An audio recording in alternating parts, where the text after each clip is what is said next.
E aí pessoal, eu sou Augusto Salgado, professor e cientista social, e o Marx está começando a esquentar. Bem-vindos ao Salgado Social.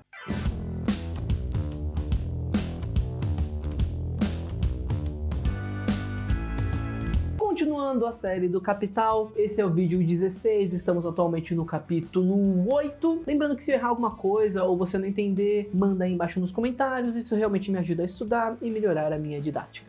No último vídeo, o Marx deu uma passadela pelo conceito de luta de classes. Agora ele vai se aprofundar em como essa luta se deu em torno do conceito da duração da jornada de trabalho, dando uma atenção especial para a Europa do século XIX, que é o contexto que ele está escrevendo. A primeira coisa que ele vai colocar é que você precisa deixar seu like, se inscrever no canal, ajudar esse projeto a crescer. Olha que trabalho incrível, que carisma maravilhoso. Aperta o like e recomenda pra galera. Ajuda a aumentar essa comunidade maravilhosa, vai? Tá, sério, primeira coisa que ele vai colocar. Vamos lá.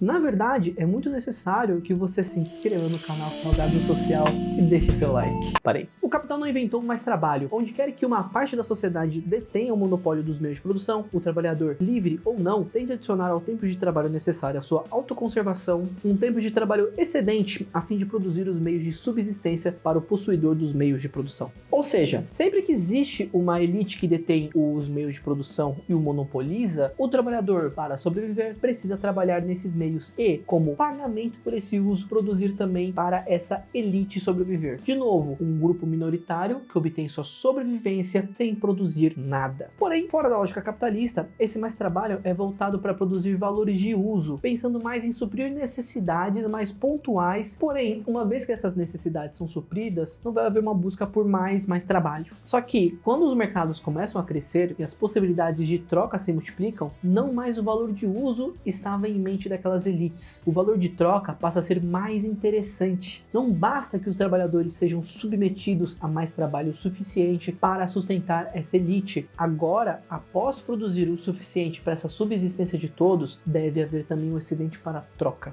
Muita troca. Depois disso, Marx vai analisar diferentes formas de como se dá esse roubo da mais-valia em momentos pré-capitalistas. Em especial, ele vai olhar bastante a Corvéia do medievo, mas eu não vou analisar essa parte com detalhes. Lembrando que o Marx manda meio mal quando ele faz revisões históricas, e muita coisa que era considerado correto na época dele, hoje em dia a gente já sabe que estava equivocado, tem muita coisa que está ultrapassada e tal. Ele está preso na época que ele produz, claro. Mas principalmente porque eu não tenho cacife historiográfico para identificar onde ele manda mal e onde ele manda bem. Portanto, não vou nem me arriscar. Vou pular essa parte e ir direto para onde ele volta para o capitalismo. O Marx vai passar por uma série de relatos de jornadas de trabalho abusivas, superiores a 12 horas, como se tentou fiscalizar essas horas, como se burlaram as fiscalizações e como o capitalista tentava furtar até mesmo minutos da hora de almoço, reduzir as pausas dos trabalhadores e por aí vai. Os pequenos momentos são os elementos que formam o lucro. Ele fica muito tempo nisso, tá? Mas só pra não passar batido, eu vou ler um trecho de um relato pra vocês terem uma ideia do que eu tô falando. Numa fábrica de laminagem, onde a jornada nominal de trabalho era das 6 horas da manhã às 5:30 da tarde, o menino trabalhava 4 noites toda semana, no mínimo até às 8:30 da noite no dia seguinte, e isso durante 6 meses. Outro de 9 anos de idade trabalhava às vezes 3 turnos seguidos de 12 horas cada, e quando atingiu a idade de 10 anos, passou a trabalhar 2 dias e 2 noites consecutivas.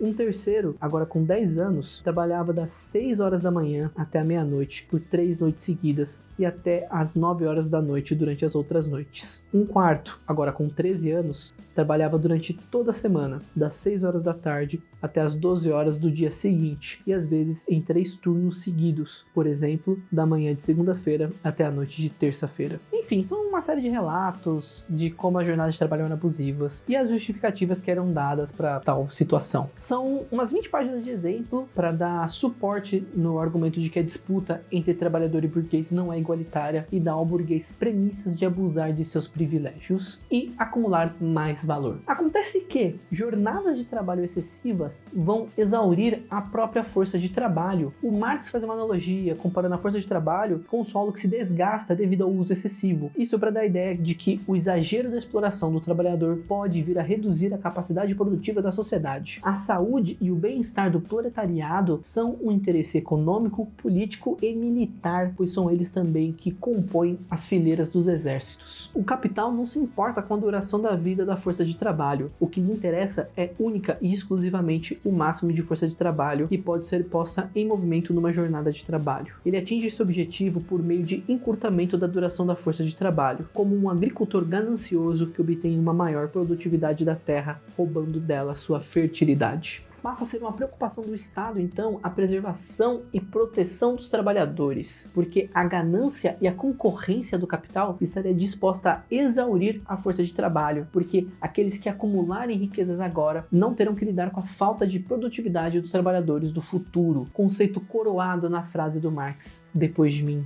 o dilúvio. E daqui temos algumas coisas interessantes para tirar. Primeiro, que devido a esse desgaste que ocorre da força de trabalho, esse sistema somente é possível com a existência de um contingente grande de população excedente, que é aquela população apta e disposta a trabalhar que busca por trabalho. Dessa forma, se o trabalhador não aceitar o sistema de trabalho abusivo, basta substituí-lo por outro que aceite. Lembrando que a burguesia tem o monopólio dos meios de produção. O trabalhador que não trabalhar para a burguesia não consegue produzir nada nem para sua subsistência. E, em casos de acidente ou quando o corpo e a saúde sucumbir, basta substituí-lo por outro trabalhador também. População excedente é então um conceito essencial para a teoria marxista. Além disso, para o capitalista, passa a ser imperativo esse sistema abusivo de trabalho, pois se seu concorrente explora o trabalhador dessa forma e ele não, o preço do produto do concorrente vai fazer com que aquele capitalista que não faz essa jornada de trabalho abusiva acabe perdendo o mercado. Esse é um dos motivos que o Marx costuma se referir ao capitalista como um ente abstrato, uma corporificação do capital, pois para ser capitalista é necessário jogar esse jogo ou ser esmagado pela concorrência do mercado. E ainda é necessário criar uma estrutura que crie e mantenha esse sistema exploratório, disciplinando aqueles que resistem a esse trabalho e normalizando essa forma de trabalhar, essa forma de viver. A compartimentação do tempo em minutos e segundos, o relógio, os sinais, a pressão pela produtividade e pelo aproveitamento do tempo, a perseguição velada ou não daqueles que não se submetem a esse sistema são características, são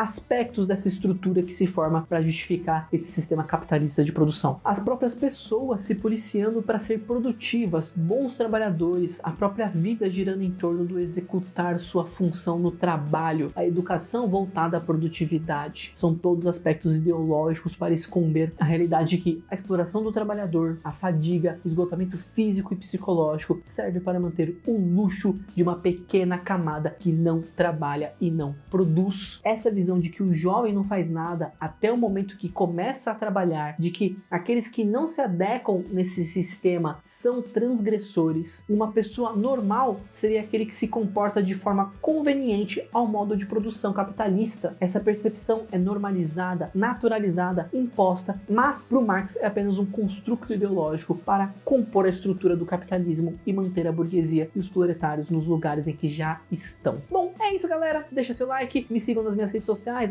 @salgadosocial, tô praticamente em todas já. Dúvidas e correções deixem aí nos comentários. E povo, tchau, até o próximo vídeo.